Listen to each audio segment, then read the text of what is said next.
Well, welcome viewers to the first in a series of podcasts known as But For. But for many people in our community, our lives would be very, very different. A lot of people made sacrifices. And often I find the younger cohort doesn't know a lot about how we got to where we are. And what I'd like to do in these series of podcasts is to provide you with guests who will give you some insight into how we got here. And today is the very first one is with a gentleman by the name of Jim Hall, known as Honest Jim. Jim Hall has a colourful background. He was an excellent footballer and sportsman in his young days. He moved on into the police force. Spent a lot of time playing rugby league professionally for a number of clubs of the 60s and 70s. Played overseas in England. Joined the police force. Got shot in the leg, and we'll talk about that with Jimmy. And went on to become the league's commissioner when the game became full-time professional. Jimmy's got a lot of insights into how the game has evolved, into some of the big cases of the day, and we're going to spend a little bit of time with Jimmy just understanding some of the wisdom that he's brought forward. He was born in the 40s, so Jimmy's got a bit of age and experience and wisdom on him, which is exactly the criteria that we need in this podcast. So I hope you stick around and have a little bit of a listen, but without further ado, we might just jump in and introduce Jim Hall. Welcome, Jimmy. Great to have you here. Thanks, Tony. Yeah, Pleasure mate. to be here. Yeah, no, it's great to have you. You're living in Newcastle now, here in New South Wales, Australia, and you've got many stories to tell from the knockabout days and the early days, and we might just start to tease a few of those out, but. If you can tell us a little bit of the early days, just briefly, it's Yeah, well, my early days was I went to school I started at Ramwick and then went to Revesby, and the senior school was De La Salle at Kingsgrove, where I started to play rugby league there, and then when I left school, I joined the police cadets, and I was playing junior football with Kingsgrove Colts for 1 year. That was D grade, and I made the Jersey flag, St George Jersey flag side that year.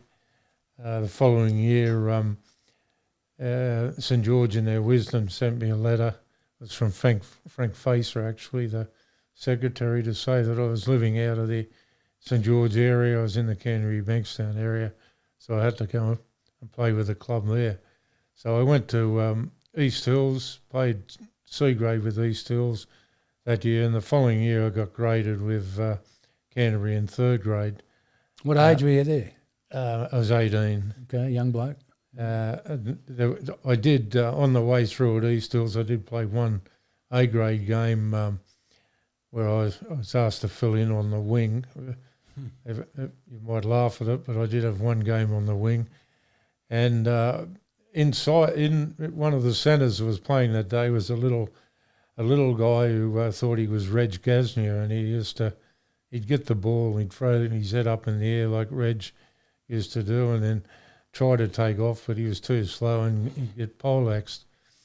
Anyway, that centre turned out to be Greg Hartley, and from that day we were lifelong friends, and it afforded me a lot of laughs that day, getting poleaxed, and I never got the ball off him once. Greg Hartley, he was a former referee. They yes. call him Hollywood Hartley. Hollywood Hartley, that's him. He was quite controversial and remonstrated on the field. He was the best referee of the day, I think, in those the late 70s. He was 70s. Very good. Yeah. A great character too. Yeah. And so you moved to the big time. You played in the front row, which is sort of the toughest, the most difficult, challenging position, in a time where sort of just about anything went. Tell us about... Yes, well, how that came about, I was playing... I'd rotate between the backs and the forwards when I was in junior football. I went to grade and they said, you've got to go in the front row. You're bigger than the rest of them. And I wasn't too happy about that. But anyway, I went to the front row and knew nothing about it and had to teach myself because coaches in those days weren't au fait with scrummaging and all that sort of stuff. Anyway, after about 12 games in the lower grades, I got picked in the first grade, which I was a bit unhappy about. I didn't think I was ready, but anyway, Eddie Burns was the coach and he talked me into playing. And the first game was against Parramatta, and they had a small side of Hamley, Lynch, Thornett, and a couple of other monsters, and I thought, how am I going to get through this game? Anyway, we got through that game, and actually Max Brown was in the side then, and another guy made his first grade debut at the same time called Ron Ellis. We all got through and got through to the end of that year, and then I stayed with Canterbury until end of '67. Where probably the thing that got me interested in the judiciary happened in the last reserve grade game of the competition. I got sent off, and I thought I was innocent, but in those days you went to the judiciary, you got a week, no matter whether they got the right bloke, the wrong bloke, or you're innocent. And virtually no videos in those days of the game. It was just videos. The referee's report. Yeah, and what happened was I was in the Canterbury first were in the semi-finals. I was in the squad, but I got a week's suspension, and they ruled that I had to serve it the next year in reserve grade before I could play again, which meant I was ineligible for the grand final. Oh, so that was a bit heartbreaking for that to happen. But anyway, the following year, I left Canterbury and went to Penrith and served the suspension the first game. I had a very enjoyable year at Penrith. I found Merv Cartwright, who was the CEO there, was probably the best rugby league official I came across. Great gentleman. He's very helpful. And Bobby Boland was a good coach and a good mate. We had a very good time there. But in the meantime, I'd been transferred into the city in the police. I was in 21 Division, and getting to Penrith to training was just about impossible. So I got an offer to play with East, and I signed with East for 3 years, and probably the best move I've ever made. I had a great time at East, and we had a good side. Don Ferner came in the second year, and he's probably the best coach I had. Finally, someone taught me a few things about front row play. But in those days, that's the way it was, and you got along with it. And what you mentioned before, it was pretty tough. You nearly always ran with your arm across your head to stop the head-eye tackles. They were just every tackle you got it. But who was the opposition front rower that you held the most fear for? Oh well, yeah, John Sattler was one. Unfortunately, just passed away. Kevin Ryan, he was probably the toughest ever. Well, there was Noel Kelly. Finished up one of my greatest mates. He was a great bloke. He wasn't that hard to play against. He looked after young blokes. He'd just grab hold of you and laugh at you. And but if it was someone else, that older bloke, he'd bash him. But that was Ned. Ned was a great man. And the funny part about it was they'd be trying to take your head off every minute. And then after the game, they'd want to have a drink with you. A perfect example was Billy Wilson when he was at North Sydney, and I made the silly mistake of doing something to him, and he turned around and he said to me, "The mosquitoes are bad, aren't they?" The next thing I woke up in the dressing room. But that was all right until he came into the dressing room and grabbed me by the ear and said, "Come on, we're going for a beer." But that's the way it was. It's we're all mates, and little did I realise at that stage that what was being built there was a great camaraderie between opposition sides and players, where later when we formed the Men of League, that came to play, and I could see how strong it was then. But anyway, I stayed at East till 72, had a season at Port Kembla, and then I went to England to Huddersfield for 6 months. I'd previously had 6 months in with Hull Kingston Rovers. That was the end of '68 with Arthur Beetson. We had a fantastic time there and made lifelong friends. Just on that, I found the Pommy forwards. I only played a couple of Pommy teams growing up. Never played for Australia, but they were tough bastards. Anything went. It was grabbing the crown jewels, kicking in the camp crown jewels, headbutting, biting, you name it. The toughest ones came from Cumbria. Okay. Up north there. And one guy in particular was the captain of Old Kingston Rovers when we went there, called Frank Foster. And he was just, he's built like a lump of wood. He was just so hard. And he'd get the ball and he'd back into the opposition and they'd be all coming, hitting him around the head and doing all sorts of things to him. They just couldn't budge him. And then he'd pass the ball. Mm-hmm. And he was a tremendous bloke with it too. And we become good friends with him. Sadly, he passed away 2 years ago. Yeah, and so you came back from the UK and started to get a little bit serious about the police force, the police service as it was once. That's right, yeah. And should still be called. Yeah, I was transferred to Bondi and I worked there for 5 years as a detective, and then at Waverley for a couple of years. And in 1973 I was at Waverley with, our boss was the late Jack Rayner, South Sydney legend. Great man, great bloke. And my workmate was Brian Moore from Newdown. Yep. So it was quite interesting when we played against each other that year. I was playing with South, and we played against Newdown at Henson Park, coached by Jack Gibson, and it was quite an interesting match. And we eventually got up and beat Newdown, and Jack wasn't very happy with us. So we all had a good laugh afterwards anyway. So those we're talking late 60s, early 70s, you're in the police force, you're moving in and around, Sydney's King's Cross and all the bad buggers that were around in those days. Any stories that sort of come to mind on the basis that those being spoken about now are past?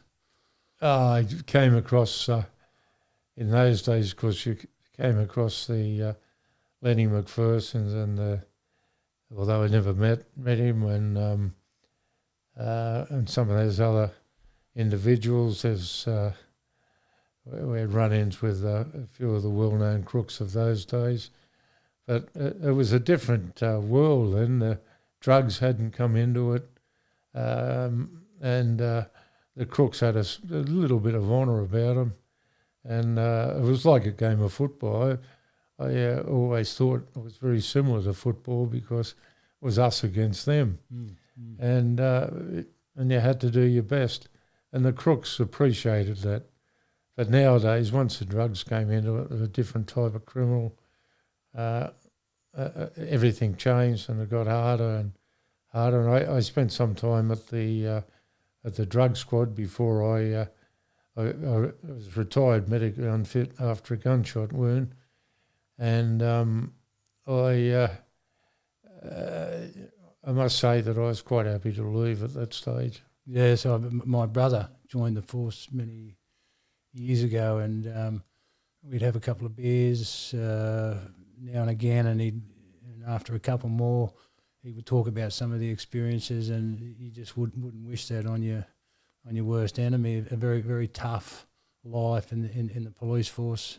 The things you've got to come across in everyday life. I can understand why you're happy to move on. If we can just stay very quickly with that, you referred to a gunshot wound. How did that happen? What happened? I was stationed. I'd taken the job as coach at Woy Woy, player coach at Woy Woy in 1974, and I was stationed at Hornsby. And while I was there was a very nasty rape took place at near Hornsby railway station, and the offender decamped in a car, it was a Volkswagen, and had an accident. The car was undrivable, and the offender took off on foot. We took possession of the car, took it back to the police station, and then searched it and didn't find anything in it. And eventually, I found a hidden compartment in the back of the car, and there was a small golf bag in there with a double-barrel shotgun in it. So I pulled the shotgun out and it was a Friday afternoon. I locked it in my locker and rang the fingerprints up. Of course, in those days, we couldn't get them till the next day. And the guy came out the next day, and we took the golf bag out of my locker, and I said to him, look, I don't know whether it's loaded or not. I didn't want to damage any prints that could be on it. So we pulled it out by the rubber stocks, put it on the table, and I turned my back to put the golf bag down, and he bumped it, and it had a hair trigger on it, and the shotgun went off, hit a couple of cartridges that were on the table, blew it into my thigh, and that was the end of football.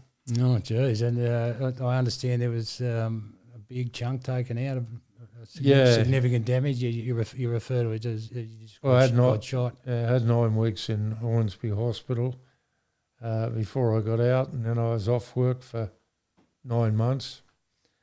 And then I just kept working on it. Of course, what football had taught me about training, I kept working on the leg, trying to build it up, and the feeling was fantastic when I managed to run 4 mile after about 12 months, and then eventually got back to work.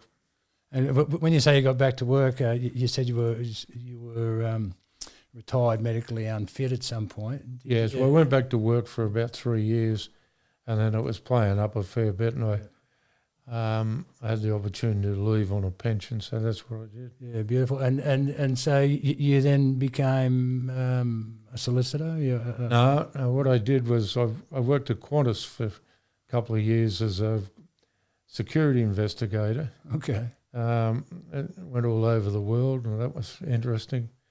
And then I got a settlement out of the gunshot wound, and I went into an NRL hotel with a partner for a couple of years, and of course that was at the wrong time. The shortly after we went in, the breathalyzer came in. There were strikes out there, and all sorts of things happened. It got really hard, so we finished up selling the hotel in 1984, and I had these mates that were lawyers, and they seemed to have a great life. They all had waterfront homes. They had boats on the harbour. They had every Wednesday off to go out in the harbour. I thought, that's a life for me. So I got into the University of Technology to do law, and whilst I was, once I got in there, one of my friends, Erwin Ormsby, owned a big practice, Teagle Ormsby and Associates. He offered me a job to be a clerk doing their criminal work. So I started there and stayed with them for about 10 years. And eventually I got admitted as a solicitor myself, and after a while I branched out on my own firm. Beautiful. And that obviously set you up for the Judiciary Commissioner position many years later with the new National Rugby League. Yes, it started with the Super League. When that first started, Peter Moore, old Bullfrog Moore, he was a good friend of mine. He rang me up and said, he said, I've got a job for you, matey, as he used to talk. And I went and saw him, and he said, we want you to do the judiciary prosecutions and that. He said, this is a new system. So I read through the whole system, and I really liked it because I related back to the time when they wouldn't, over a send-off in a reserve grade game, I couldn't serve it in first grade. And I thought that was wrong, that the whole system needed adjusting. And this system was virtually like a judge and jury trial, and the prosecution had to produce the evidence. And I thought it was a lot fairer. So I took that on, and the first year of Super League we did it. We had a lot of twigging to do with it. There was all sorts of problems with it. The first judge or chairman was later to become High Court Judge Ian Callanan, and the first hearing was held, it was out in Elizabeth Street, and it was Mark Geyer, actually. He was charged with attacking the eyes of a player. And it wasn't all that bad, but he turned up with Chris Murphy, solicitor, who ran the case as a eye gouging case, which it wasn't. We never ever alleged that he gouged his eyes. He just had attacked them. So the hearing went for hours, and of course Chris was at his best. And then finally the decision came back, he was guilty. And with that, Murphy jumped up and yelled out to Ian Callanan, "You're nothing but a man in a suit. You're one of Murdoch's dummies. I'm getting out of here and going back to the real judiciary." And he walked out and left Mark Geyer there. Oh. Everyone's stunned. And Ian Callanan, who was a very quiet bloke, I don't think he'd ever seen anything like it. So he sat there anyway. He said, "We'll adjourn for a few minutes." So we adjourned for a while. And they came back and we finished the case with Mark.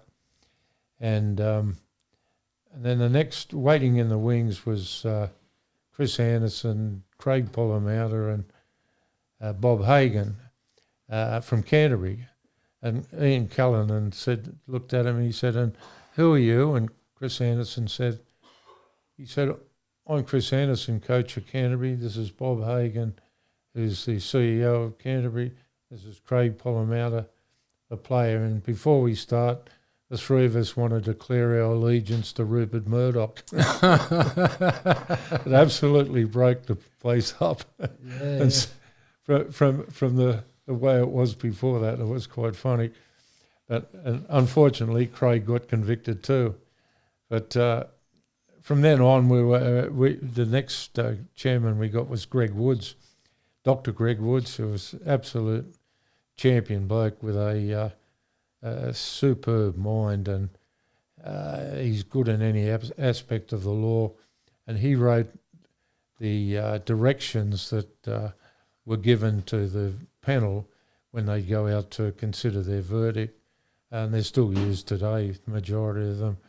And then over the next 7 years, we had to keep twigging it every now and then. It was a few problems that we realised, and we worked on them, and finally, I think it's a much better system than what it was when we started.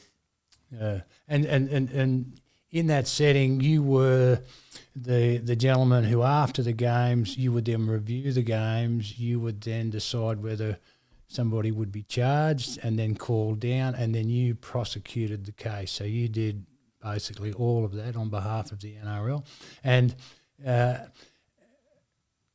I guess the real focus at the time was you had News Limited sort of taking over the game, and they were trying to commoditise the game.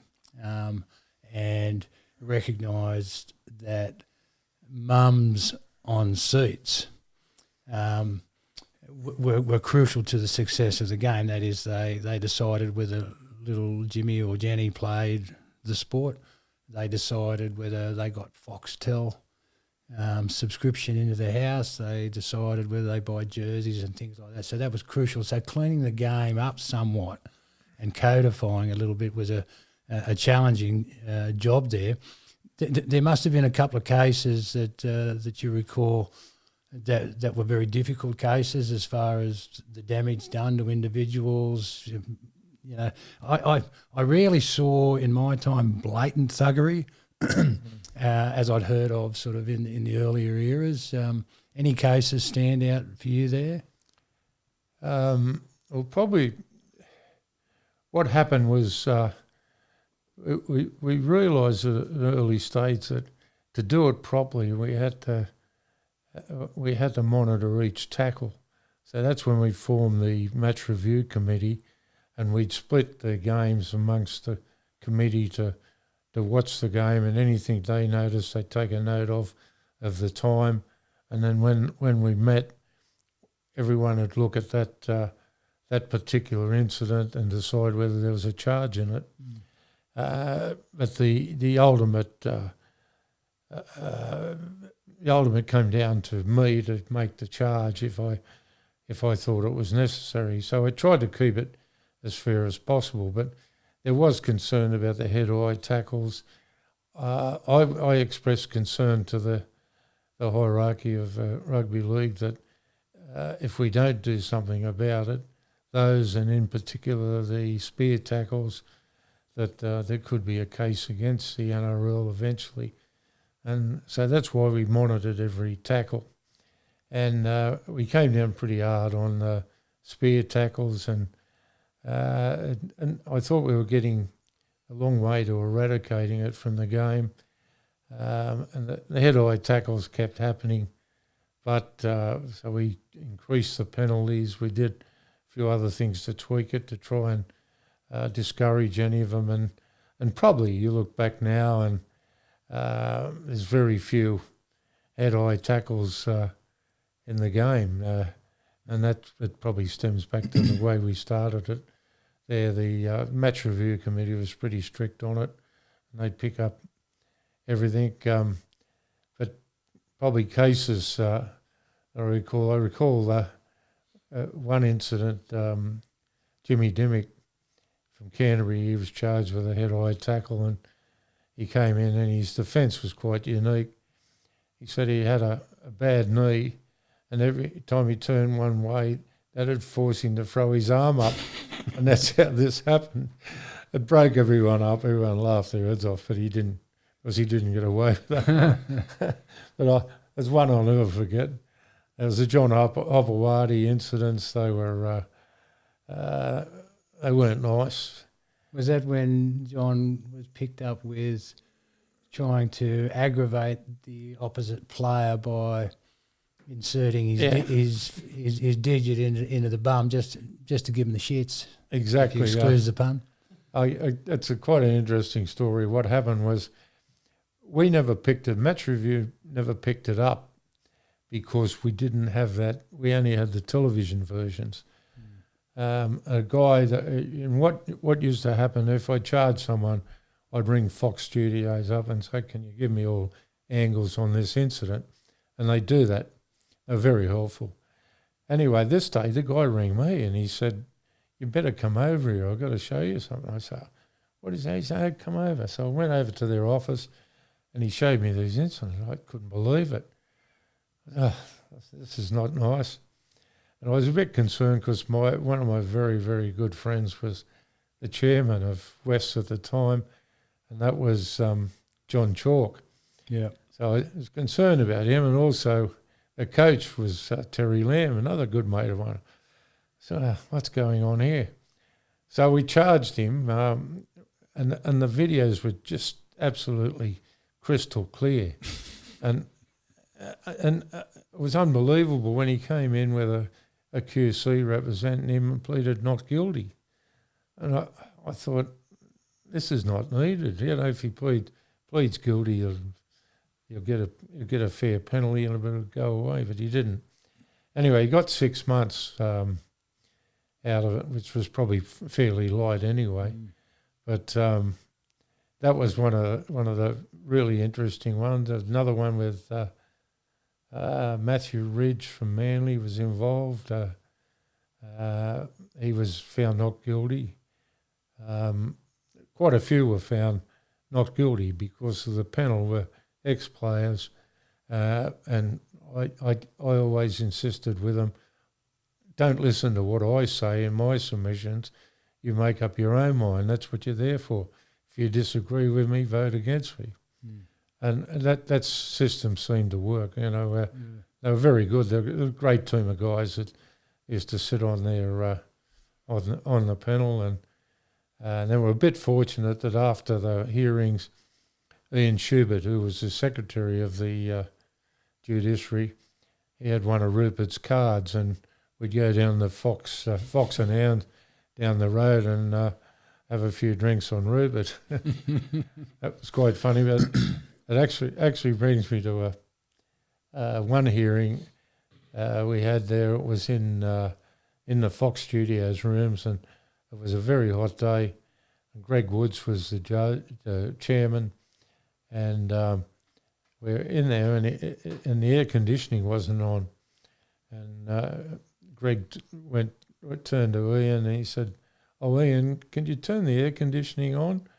And without blinking an eye or anything, Shuey just turned around and says, "Yes, Andrea. Andrea's his wife." And that broke everyone up too.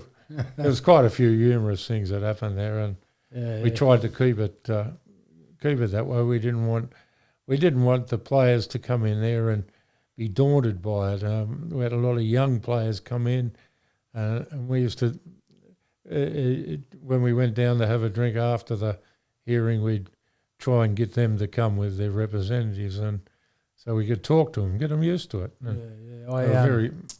I recall myself, although I'd like to think I was a clean player, but I ended up in front of you a couple of times, which was... it deserved it. Possibly. I think one side deserved. I think it was a hit on Craig Smith, who was a giant Kiwi, and he used to have this habit of running with his knee. Yeah. So just as he got to the player, he would lift the knee, and like he was a big elephant, huge, and he hit me in the belly, and then I reacted a bit like Jimmy Dimmick's story. Involuntarily, and clocked him around the chin and put him to sleep. And so I met with you guys, and we had a chat about it, and you were insistent that no, Tony's just clocked this bloke, because you as an old front rower knows that that's what happens. It's big boys rules or whatever it was. And I got off. Because I think it was explained that such was the power and the ferocity of that knee to the solar plexus of Mr. Butterfield. He didn't know what he was doing, whereas of course I did. And it was only it was a fraction of a second, but somebody who leads with their knee, I think, and I always thought driving home that night, that Jimmy Hall knew that I was fibbing, but knew also that leading with a knee was one of the most dangerous things you could ever do, and we can't defend this bloke. So you were happy just to accept that Tony may have reacted, unfortunately, impulsively, reflexively. Yeah, you're probably spot on there, because around that time we had a lot of problems with Craig Smith leading with the knee. I'd sent letters to St George telling them that it's a dangerous action, he should stop. I'd spoken to David Waite, who was the coach at the time, about it. I spoke to Peter Doust about it. He just kept doing it. And eventually he did hurt someone with it, and we suspended him. And then your incident came along where I would expect the the panel would have, when they considered their the verdict, they would have sat there and said, "Well, he deserved it," and let you off, which is what they're there for. They're the guys that, it's probably technically not right, but they're the guys that they've got to adjudicate on you and to do it fair. That was right, but I think what really got you off that day was something I'd never forget. Was we've got this front rower in there standing before us, and he opened his evidence with, I took the ball up just prior to this and charged into the affray. And I thought, that'll do me, a front rower using these words. He's got to get off this bloke. There was another case which actually echoes decades on, and that was a case of it was only about 4 or 5 weeks before the semi-finals in my final season, and I was facing a period out of the game potentially that could have impacted on that for the Newcastle Knights that I played for. I was also the captain, and it was the case of Martin Lang. And Martin Lang we kicked off the start of the game. It was a big crowd at Marathon Stadium. Everybody was cheering, kick off. And in those days, the start of the game was the real exciting period. And Martin Lang gets it. And Martin Lang was this tough as teak front rower, real honest as the day's long, and a beautiful bloke and still is. And he ran straight at me and I sprinted straight at him. But out of the blue was this young bloke, Denny Smales, who we'd promoted to a good young player, and we'd promoted to first grade, and he wanted to stamp his credibility on the game early. And so rather than me make the tackle, this Marty Lang flew across from not the ideal position. Wasn't ideal because he couldn't get to the pitch of the player's run, instead had to lead with his elbow, caught Martin flush on the jaw. His legs went up in the air, down he went, and he was snoring. He was in a bad way, and they stretched him off the field. Half-time comes, we all go off the field, we come back on. We're standing out on the field waiting for Penrith, who Martin played for, to come back on the field, and Martin comes running past me. And I inquire, Martin, what are you doing out here, mate? You just taken a massive hit. You need to have the day off. He said, no, I'm right. 5 minutes into that half, there was an awkward sort of tackle.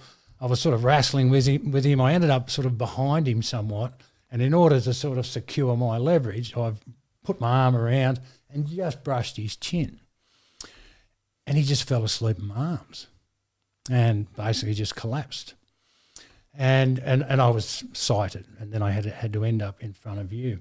My brother John, who was a sports scientist, he's a sports scientist, he dug up a British Sports Medical Journal article from that year. It was one of the first studies of its kind. It was on the second impact syndrome, which is now rather more well known than it certainly was then. And it was high school students. It was in the north of England.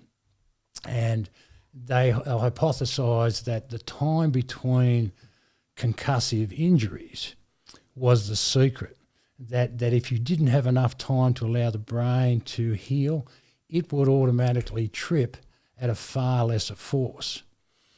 And I argued that case in those terms, that it was in fact the club and the coach, who in fact was his father, strangely enough, that they had put everybody, including Martin and the opposition, in harm's way by putting him back out on the field. Now, I managed to get off that charge.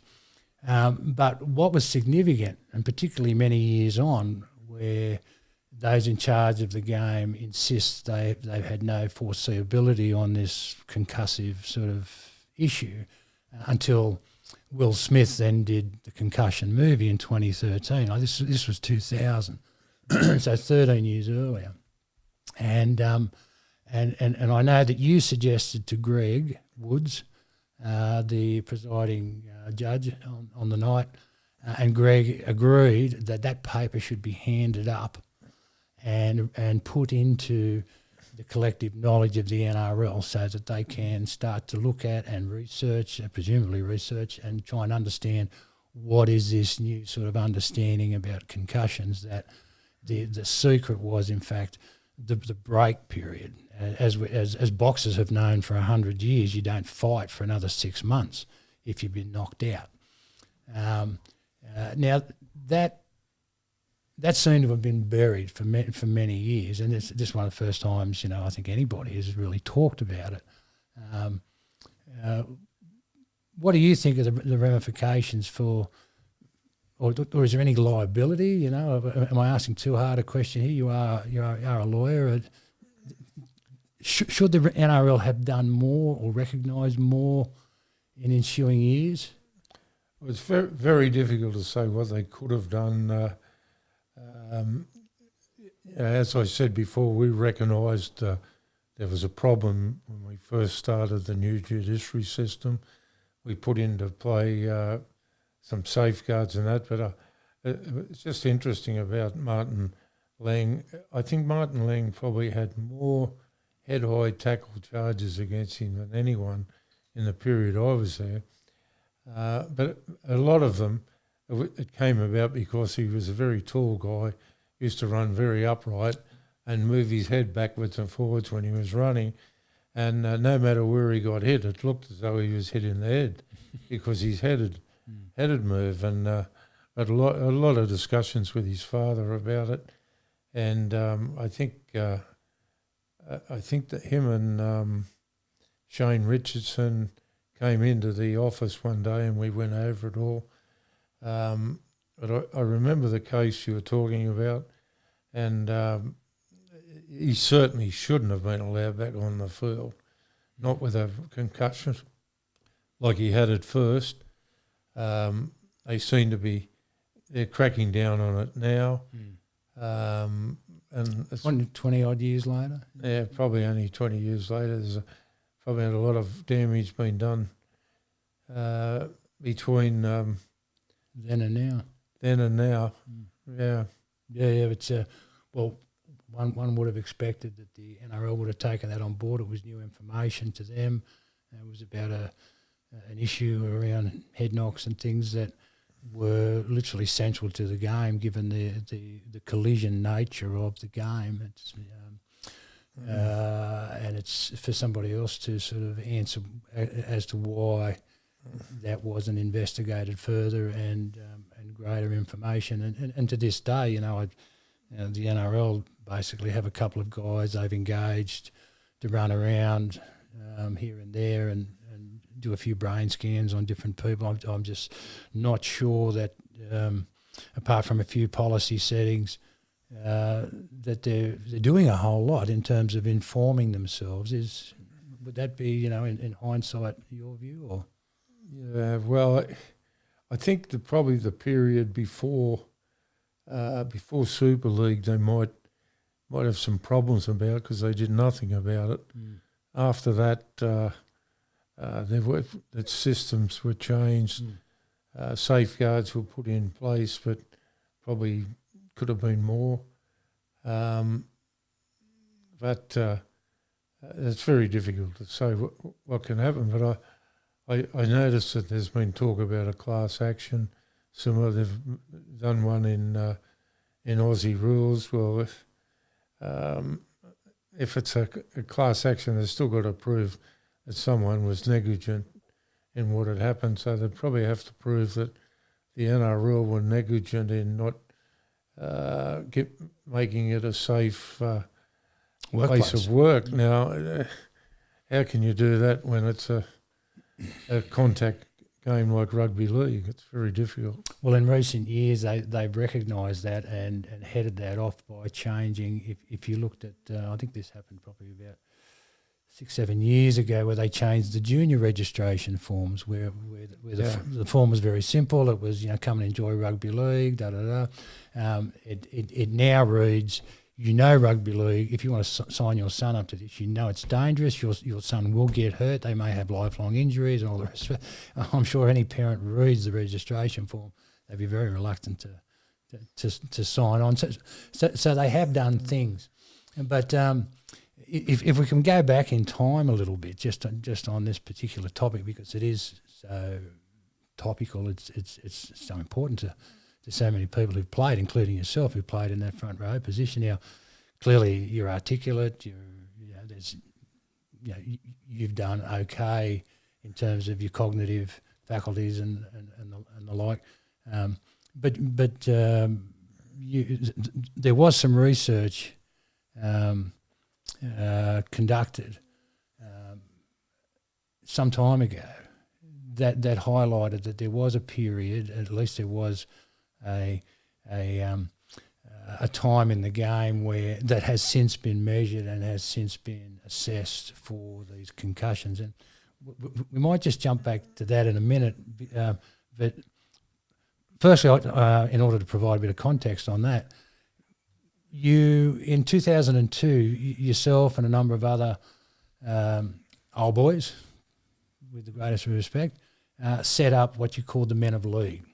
Yes. And an incredibly important foundation, given that there were literally 10,000 ex-players out there dealing with the issues of the game, and it's not all concussion. It's they can't walk, they've got no money, they've fallen on hard times. Tell us about how that was set up. That was inspiring. Well, it came about as one of my old teammates from Canterbury, Max Brown. He was diagnosed with prostate cancer, and it had got out, and there's a few other problems there. That was about 1998, and he went through a little bit of a bad stage of getting the treatment, and he saw that there was a lot of other guys in similar circumstances that were old players that had no one there to help him, and it was pretty sad. So he came up with this idea to form an association of old players. He took it to New South Wales Rugby League and got nowhere there. Then he tried to see David Gallop at the NRL and couldn't get to him. And I just happened to bump into him at Fox Studios one day, and he told me about it.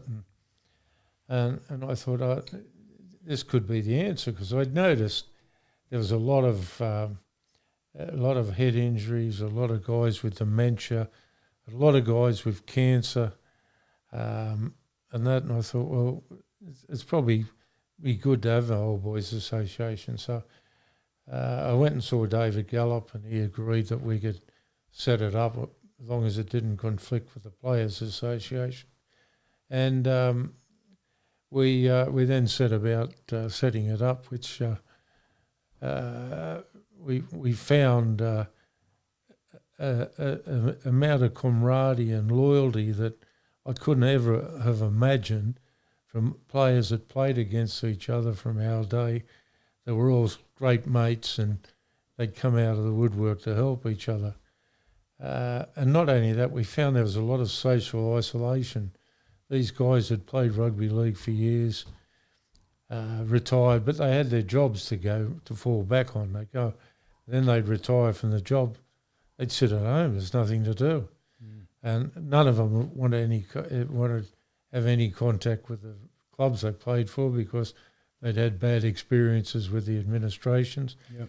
And so this, the Men of League gave them an out. It gave them a connection back to the game. They could get out, help their other mates around their local areas, and they could also feel part of the game again. And whilst we were doing that, I noticed there was a particular large amount of dementia guys coming from around the 69, 70 Balmain side, played at Leichhardt Oval.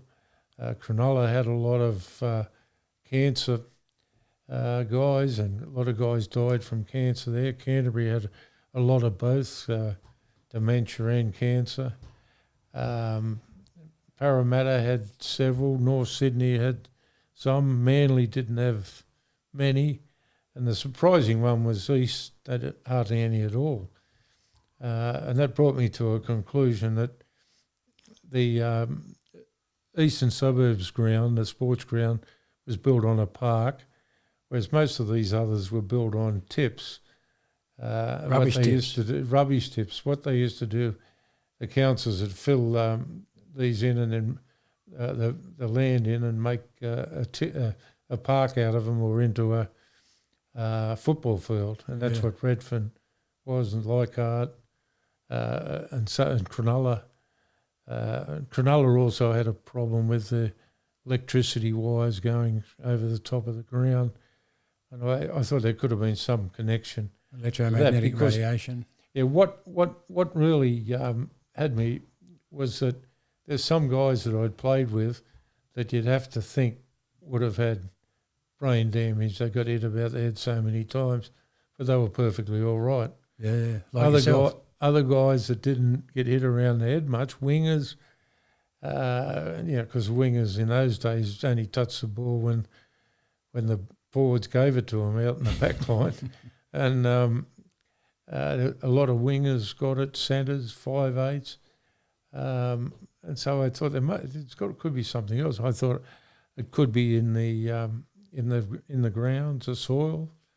So I can remember playing at the cricket ground where after every game you had to have mercurochrome all over your legs because you had cuts and bruises over that. Now, what that was built on was I don't think it was a tip or anything, but it didn't seem to be that many badness come out of that, even though you had the cuts on you. Okay, so just to pull it together, as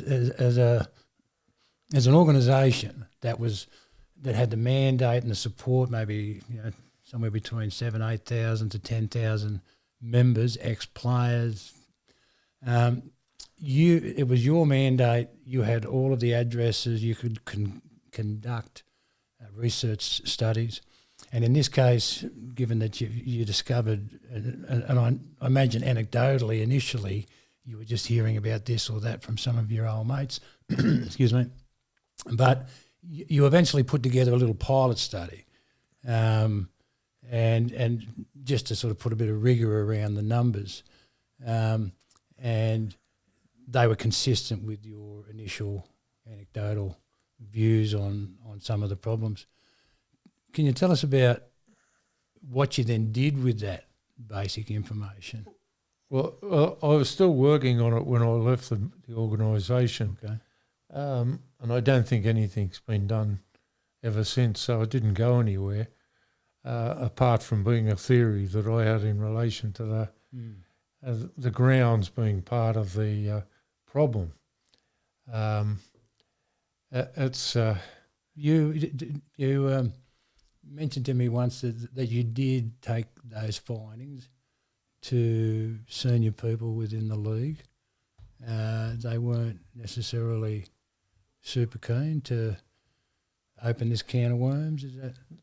Well, they're very interested in it, but no one did anything about it. Okay. Well, it was only a theory at that stage. We didn't have anything concrete.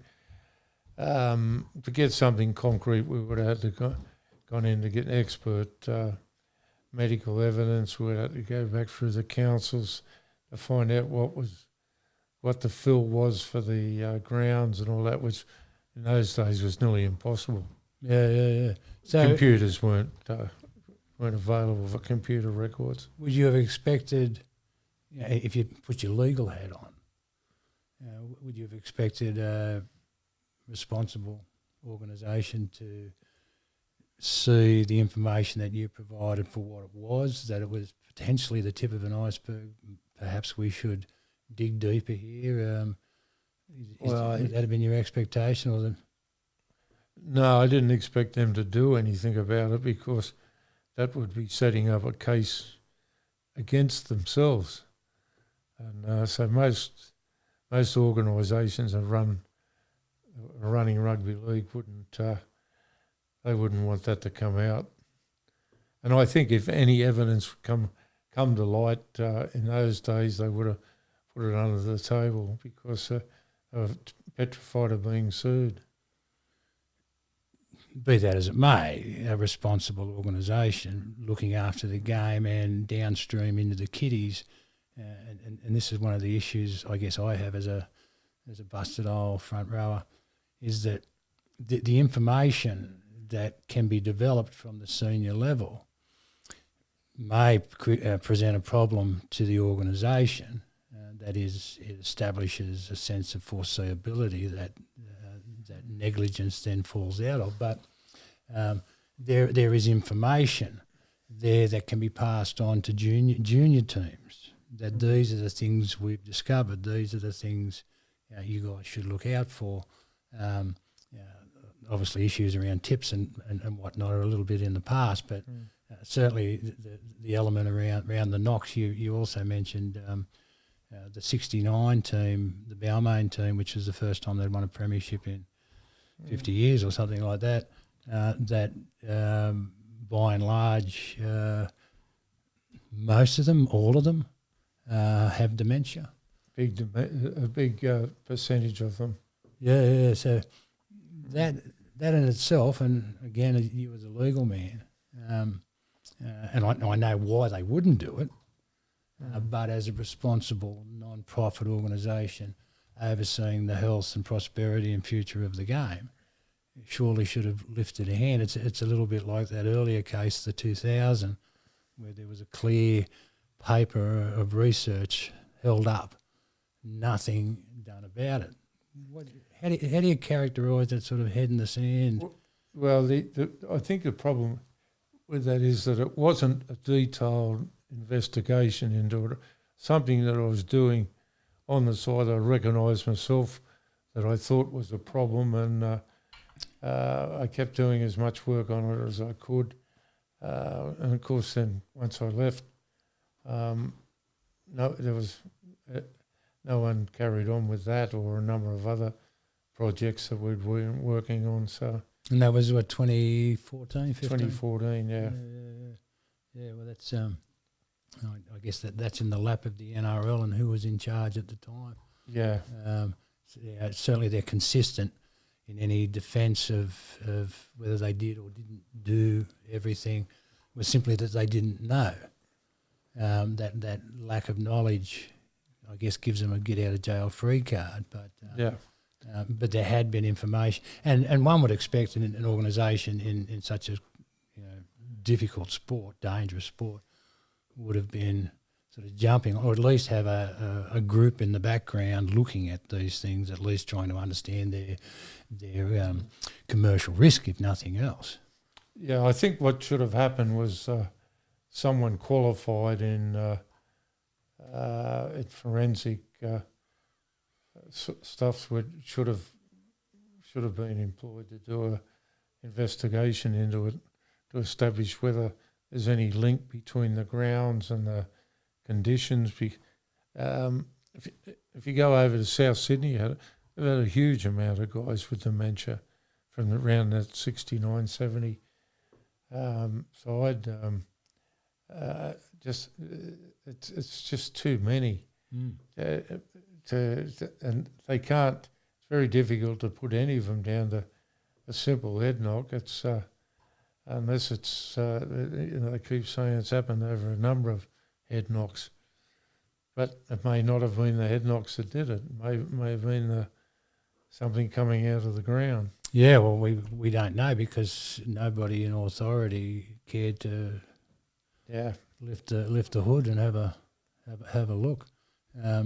Was it the case that there was a view that if they dug deeper, and this may be apocryphal, but the one comment to come out of a senior official at the time was, if we were to dig deeper and this got out into the public, it would shut the game down tomorrow. Is that accurate?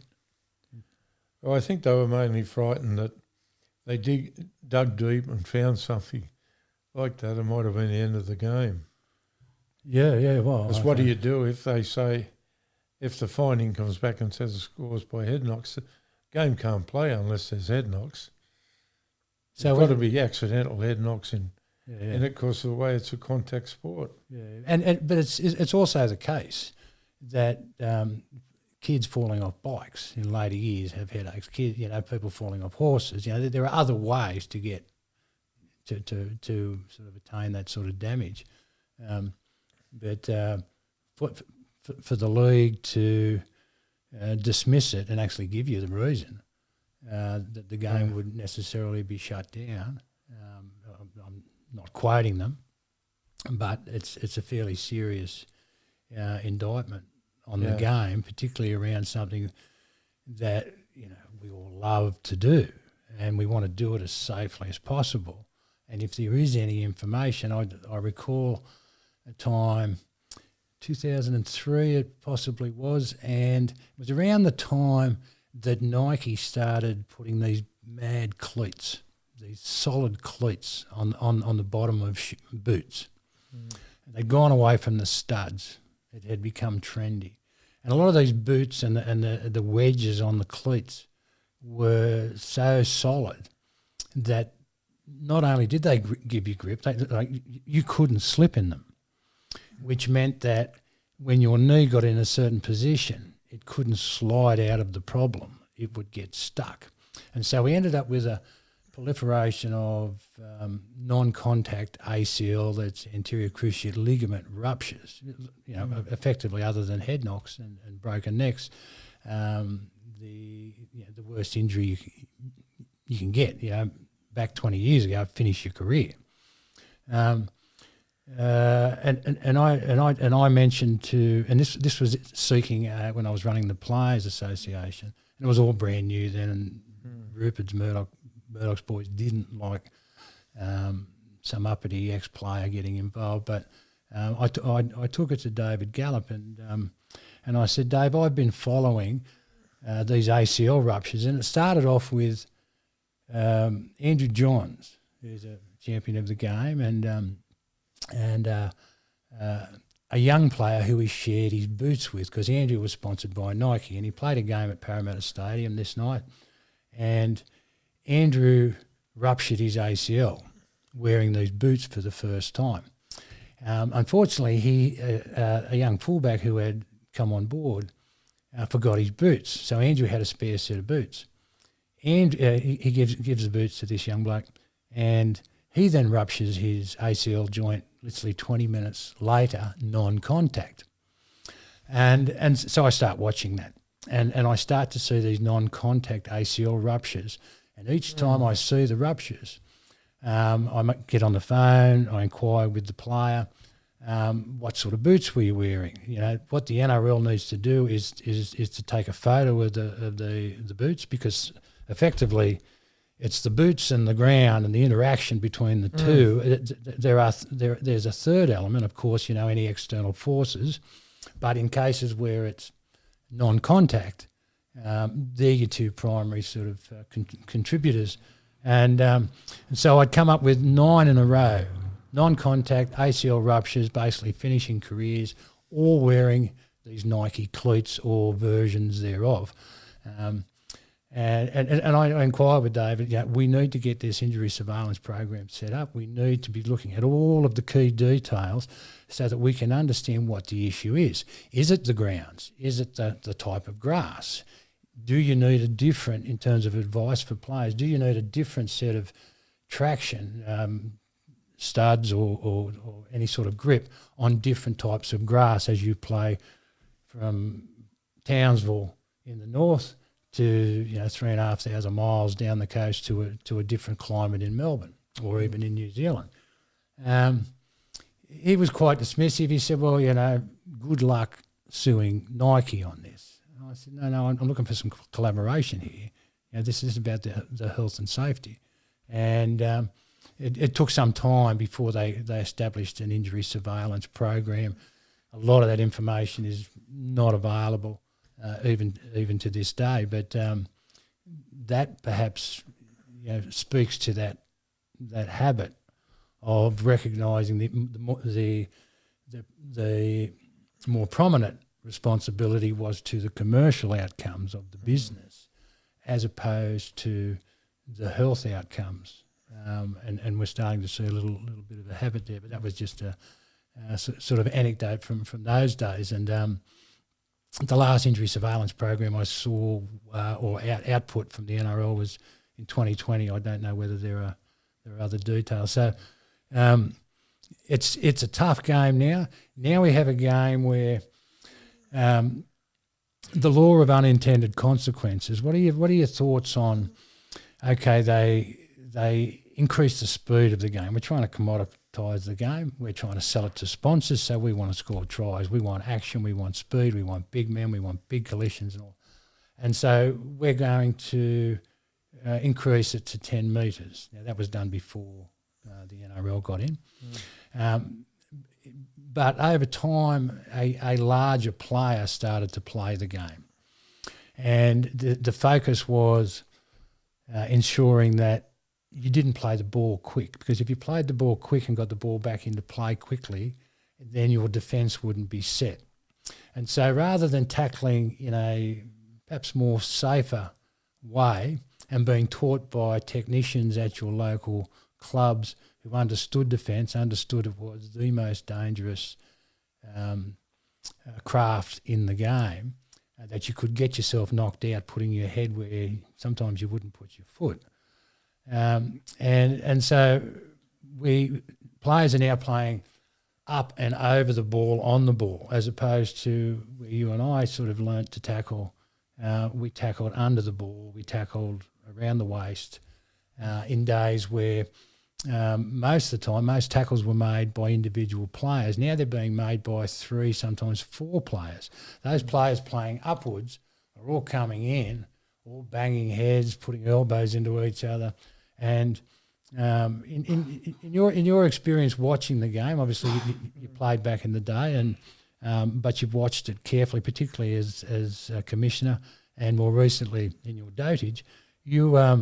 Have you seen as many concussions in the game, or were they just sort of hidden back in the past, do you think?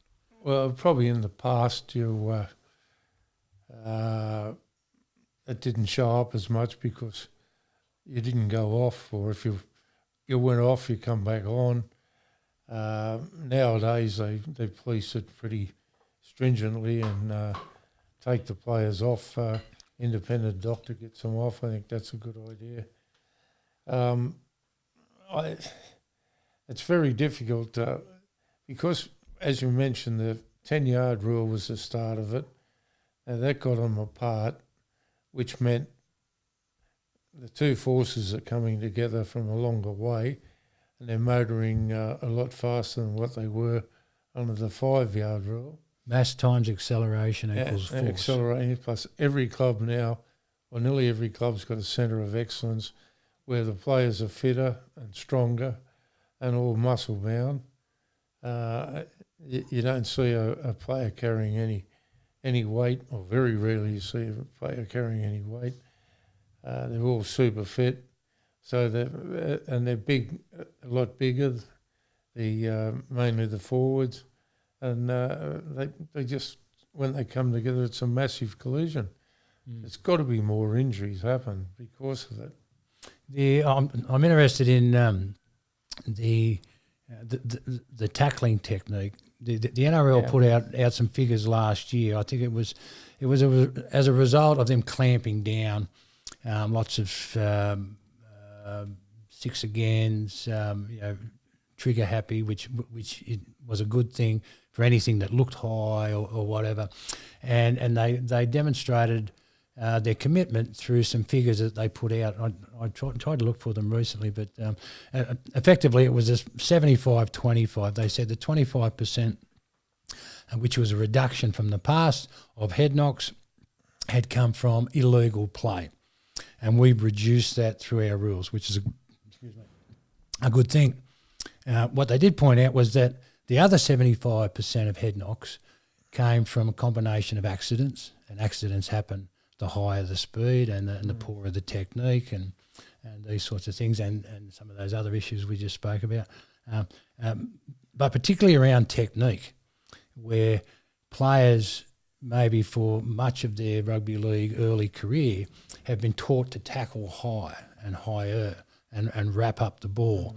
And, of course, around the ball, elbows and forearms and everything else.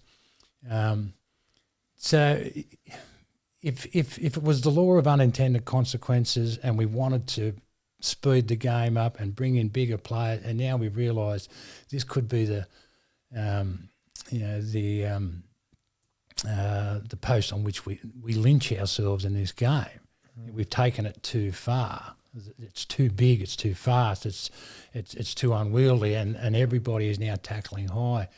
Would there be any elements in the game that you would seek to change to improve, be it technique or the chance of players being hurt? Yeah, I don't know what you could do. It's you'd have to rewind a lot of what's happened. Would you? The whole game would have to change and nearly close down to get it safe, because there's always going to be injuries. They're going to there's going to be accidents. You just take a lot of these concussions now are from head knocks, which no one leads with their head, or if they lead with their head, it's accidentally. But to have a head clash is just accidental. Would you think, for example, many teams have attacking coaches, right? Because we want to score tries, we want to get points. I've always found that quite strange, given that if you can stop one try from being scored, that's like scoring a try.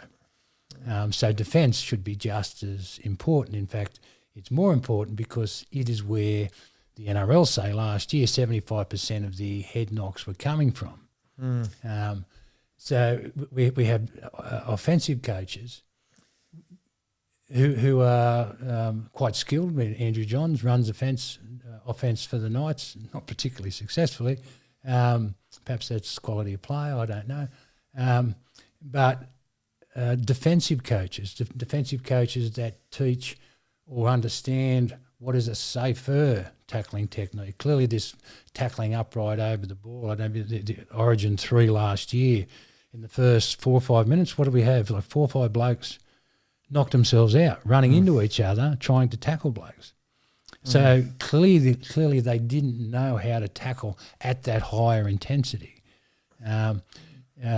Is there, if you look at the Ackermanis case, where he died on the field in 2015, playing for the Sunshine Coast, the young footballer who shoulder charged him had played for Brisbane and had done some shoulder charges, and the coroner inquired, and I recently read the coroner's report of what the Brisbane club, in this case, where this gentleman had played previously, what they had done to ameliorate that technique, that shoulder charge technique. Did you do anything, anything structural? Did you work on him to try and make it safer for the opposition? Clearly, in this case, and effectively, there were some motherhood statements from the Brisbane club, but what was revealed was, no, we didn't actually talk to him direct about it.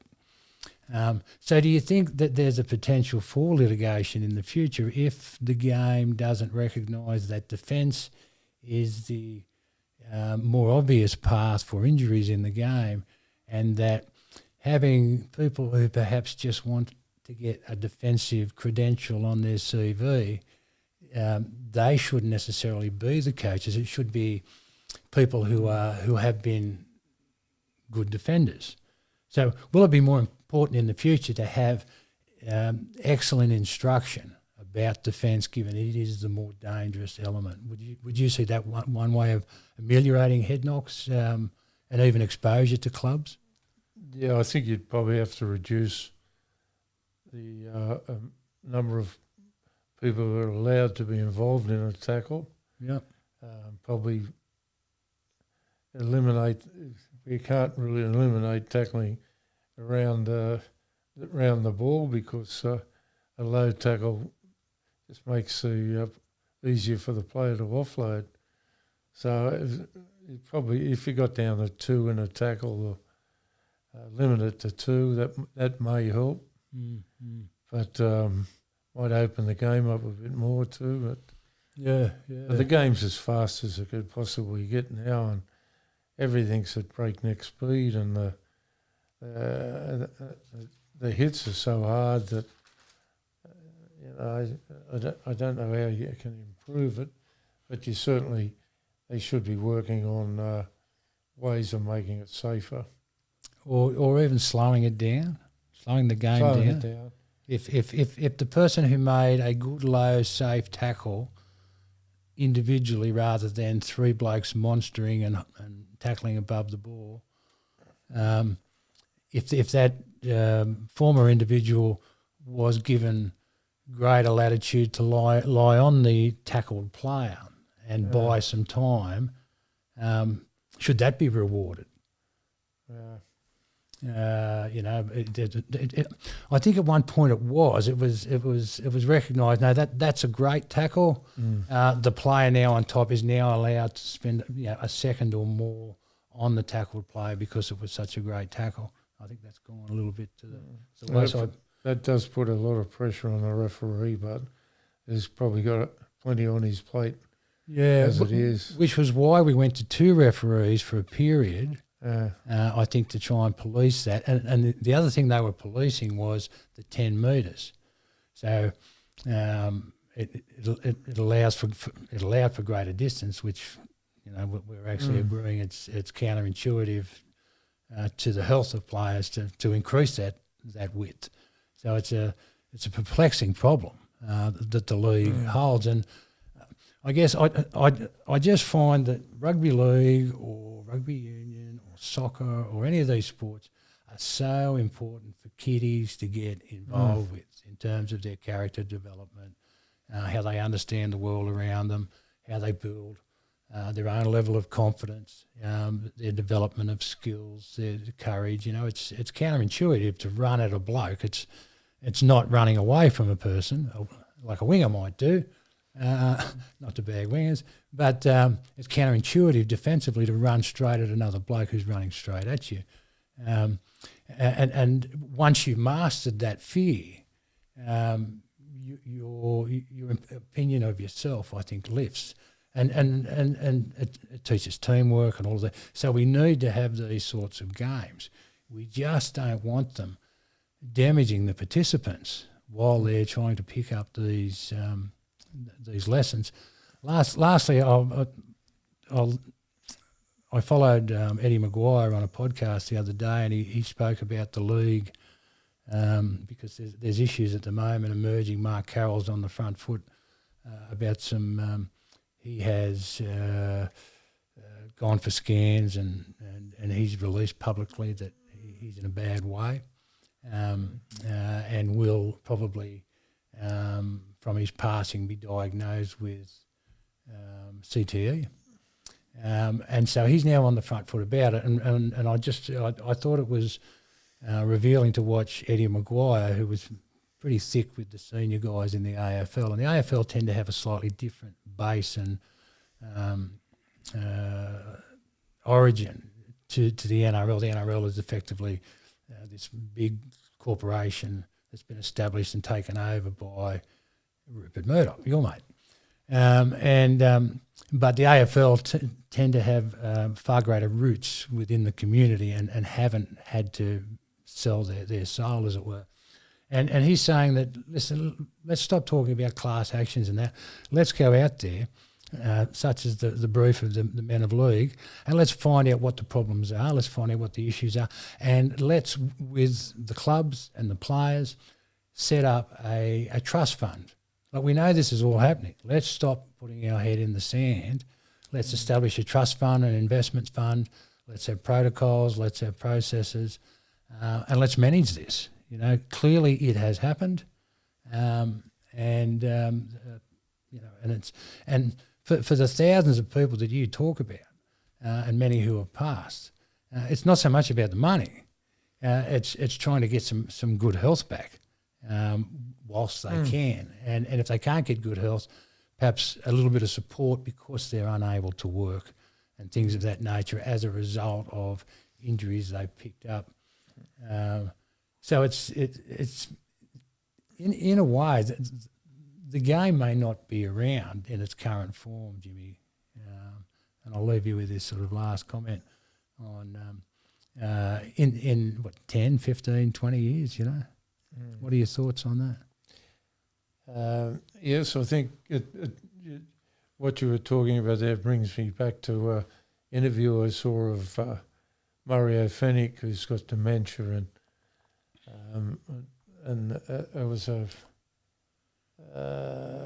think it was an Australian Story show, and it showed him what he did every day and how he went out and how some of his mates come and looked after him. Well, Mario Fennick's situation is what Men of League was supposed to be set up to do, to look after these old blokes that are, when they're in a situation like that where their injuries have brought about a condition or is affecting their family, to assist them in all ways. And they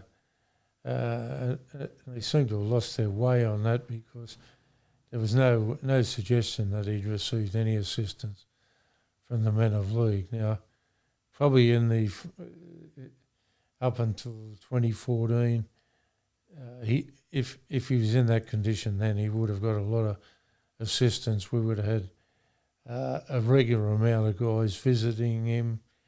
We actually had a setup with all the country committees that if someone went to hospital, no matter where it was, within a couple of hours they'd get a visit from someone, not a phone call, a personal visit from one of the committee members in that area. I had a visit from 2 or 3 committee members when I had my little heart. They'd go in and moment. visit them. Beautiful. And then a bowl of fruit arrived with the card on it from the Men of League. Now, that gave a great deal of support to the guys. They knew that the fellas were helping them, and then there'd be a steady string of visitors coming in. We had all that under control. That doesn't seem to happen anymore, which is I'm a bit disappointed about, and hopefully we can change that in the future and get that back. I neglected to mention, so I will now. The Men of League was set up for that. You were one of the co-founders, life member. In the early days, you ran around establishing committees. You went to the bush everywhere. Like you've travelled. You're one of those givers. And you did everything possible to set up those basic approaches, which everyone appreciated. It's since been hijacked, shanghaied, too strong a word, but from what I understand, the committees around the country, who are the lifeblood of the community rugby league old boys, are finding themselves somewhat disenfranchised by the corporate model that sits. I don't know where their offices are at the NRL, are they? And essentially just running their own race. And there is at the moment, I understand, a big push to correct that from all of your committees. It's gone to a point where it's completely dissatisfactory, and perhaps you might just want to share. Yeah, look, a lot of the committees they're anxious to straighten it out, and they're very concerned. They don't want to damage the organisation. They want to get it back to the way it was, where the main theme was the well-being of the old players and those in need of help. They still want to do that. They want to visit those in nursing homes and in hospitals and different other places, and make sure that they're all right, so they're satisfied that they've done everything they could for one of their old mates that's in need. And that's basically what the organisation was about. It's not about hobnobbing it with the big end of town. Rugby league will never be a big end of town product, because the bad publicity that it gets every now and then from players' off-field behaviour that's a detriment to raising any funds. Raising any funds from the big end of town. What you need to do is to demonstrate to them that you're an organisation that looks after those in need, and then it'll come and help you. And I think we were on our way pretty well towards that goal, but then it seems to have dropped off. But that happens in organisations with change of people running it, those that weren't around in the early days that knows what it was set up for. And that. But fortunately, we've got all these committees that they were there from the start and they know what it's about, and they're the backbone to that organisation, and they'll ensure that it survives. And you had a message to all of those members of different committees or different groups around the country. There's many thousands of them. What would that be right now? Just keep on doing what you've done in the past and look after your mates. And look, they don't have to be told that. They do it anyway. Even though there's drama at the moment, they're still out there working to help their mates that are in trouble, and they're trying to raise money to make sure that can happen. Yeah, and finally, in closing, Sporting Hope. Yeah, the Sporting Hope, that was a little organisation that a few of us set up at Port Stephens. New South Wales, yeah. Yeah, the idea of it was to get all, on the similar basis of the Men of League, but to get all the sporting clubs within the Port Stephens area together as one body to raise funds for different people in need. And we thought once we got everyone on side, we put a function on, we could sell tables easy because each organisation would take a couple. And it worked pretty well until COVID hit. And of course, we had various raffles going, which had to stop. The fundraising stopped. But it's coming back. Again, we look like having a first function. That'll be around State of Origin time out at the Nelson Bay Bowling Club. And we'll bombard them with a team of whole State of Origin players and get them there, get everyone in there to raise some funds as a cause out there at the present time with a junior league. One of the junior league stalwarts has got cancer. He's dying. He's got 2 young kids, and the family needs support. And hopefully that'll be the where all the funds that we raise on that day go to. Yeah, well, Jimmy, we might wrap it up there. I'm sure that if get the opportunity and things develop, we might have another chat. But for people like Jimmy Hall, honest Jim Hall, many people wouldn't be in the position that they are, and hopefully you out there who listen in are a little bit more enlightened as to how things have developed back in the day, and you're a little bit smarter for the occasion. I want to thank Jimmy for coming along. Thank you, James. Thanks, mate. Great to see you.